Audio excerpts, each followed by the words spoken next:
Hello, BookTube. This is Time My Last Book Reviews. My name is Albert, and I'm pleased today to bring you my review of Before the Coffee Gets Cold by Toshikazu Kawaguchi.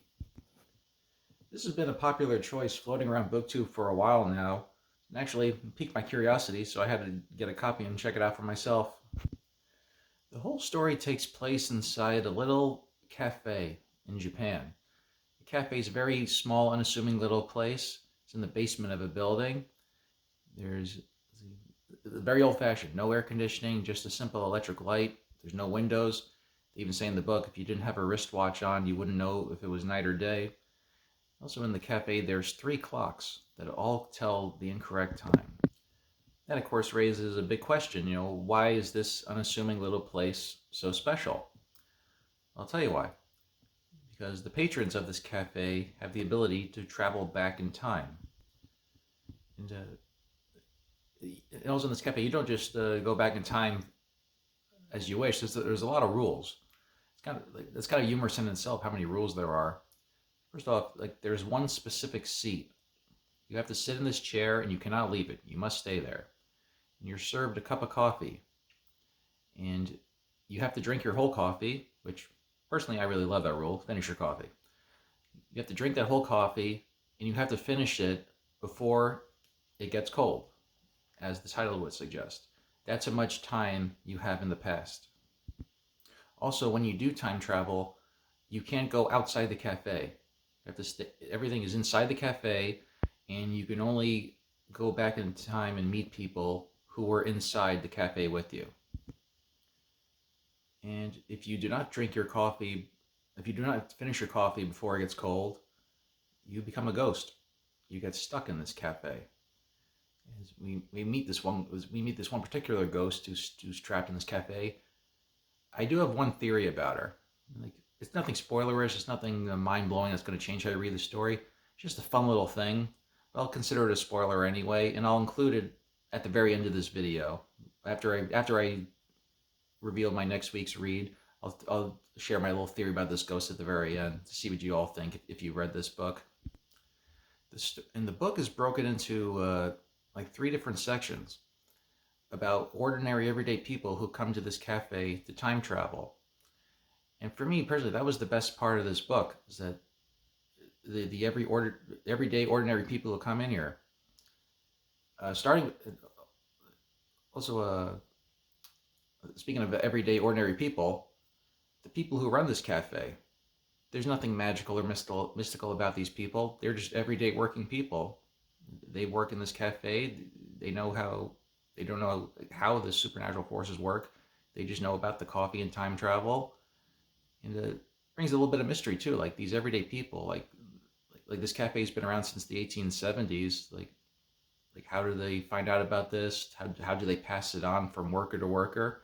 It's a little bit of mystery in itself. Personally, I'd love to find out in the future books from this series. Just give you a little taste of some of the people we meet. We meet a woman. She broke up with her boyfriend inside this cafe. He works for a medical technology firm. He leaves and goes to America. And so she wants to go back and talk to her boyfriend to kind of find out what she missed. Like why did he leave? That type of thing. Get some questions answered.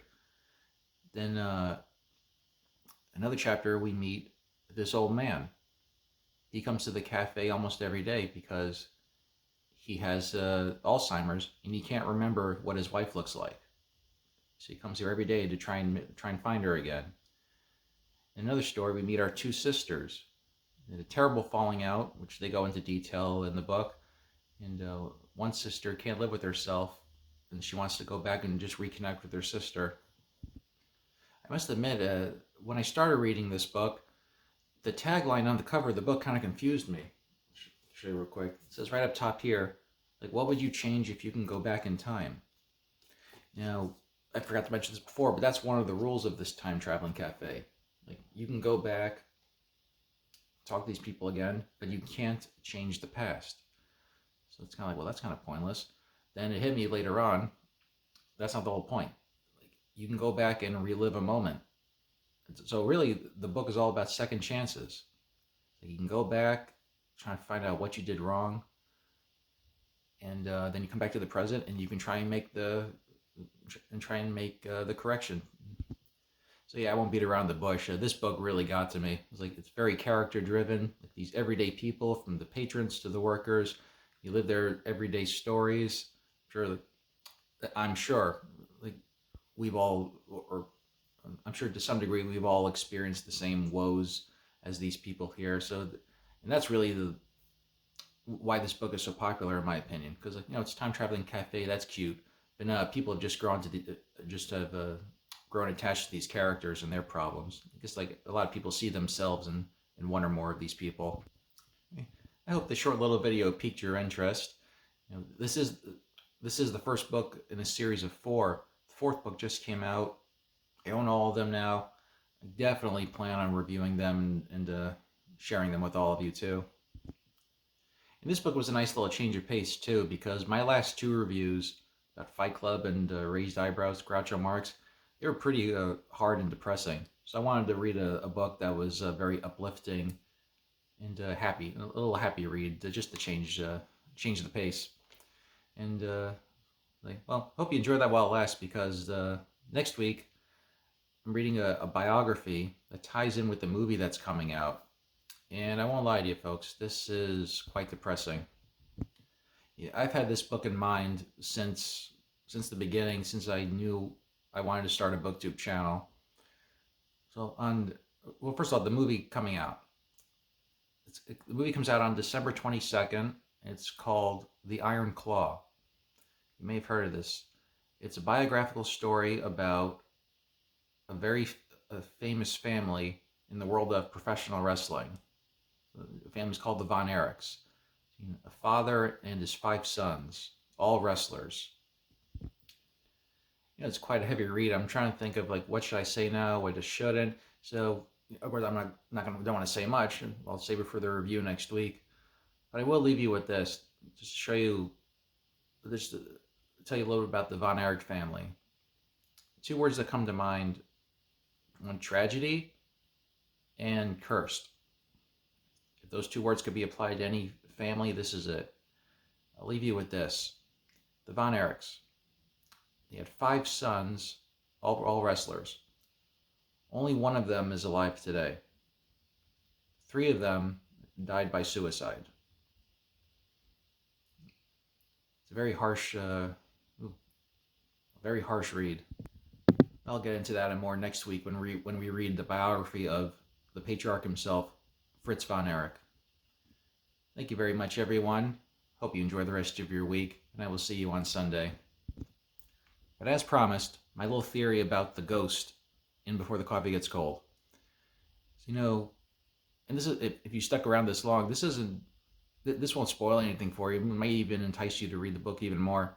So this ghost, the chair that you have to sit in to time travel, this ghost is stuck there. And you cannot use the chair yourself unless she gets up and goes to the bathroom. So people just wait there until she gets up. Here's the thing. I think this ghost can get up whenever she pleases. As evident when we meet the woman who wants to go back and talk to her husband. Fuzagi's the husband's name, just to be more specific. She talks about her husband, and as she's telling the story, the ghost just gets up and walks away. As opposed to the girlfriend whose boyfriend went to America, she was kind of rude to the ghost, trying to get up, I want to use the chair. And the ghost just like sat there forever. But then when this older woman came in about her husband Fuzagi, the ghost just got up right away and left. So personally, I think this ghost, she may be stuck there, but she's very capable of getting up and out of that chair, all on her own, whenever she wants to. That's just my little theory. I think the ghost is a sucker for a love story. Anyway, just wanted to share that with you all. Hope if you have any theories about the ghost or anything else in the book, I'd love to hear about it down below. So please share any thoughts you might have. Thank you, everybody. Have a good one.